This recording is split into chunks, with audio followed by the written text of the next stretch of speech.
जानते हैं कि 25 जून 1975 को हम यहाँ पर एक काला दिवस के रूप में मना रहे हैं और हम इमरजेंसी को याद करने का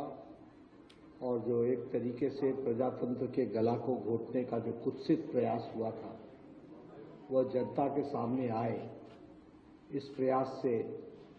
भारतीय जनता पार्टी सारे देश में इस तरीके का कार्यक्रम कर रही है और उस कार्यक्रम में आज यहाँ भी दिल्ली प्रदेश में भी और राष्ट्रीय कार्यालय में भी और बाकी सब स्थानों पर भी इस तरीके के कार्यक्रम हो रहे हैं जहाँ हम इमरजेंसी को याद करते हैं और इमरजेंसी के दिनों को हम याद करके जो कुत्सित मानसिकता थी वह फिर से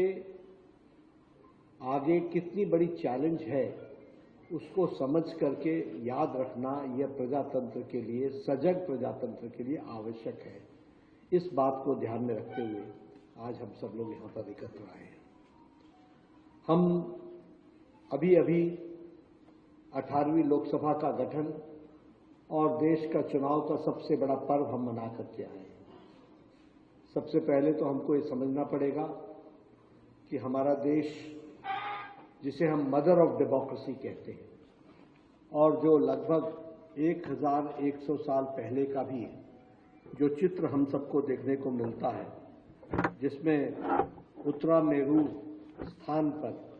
प्रजातंत्र की बुनियादी बातों का हमको जिक्र मिलता है और इसीलिए हम गौरव के साथ कहते हैं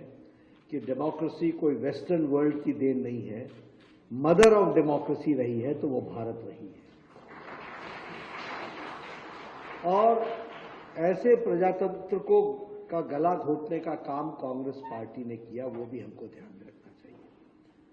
लेकिन हम सबको यह भी मालूम है कि देश उसके खिलाफ खड़ा हुआ और हम लोगों ने डट करके उसका विरोध किया और उसी का नतीजा है कि प्रजातंत्र भी बहाल हुआ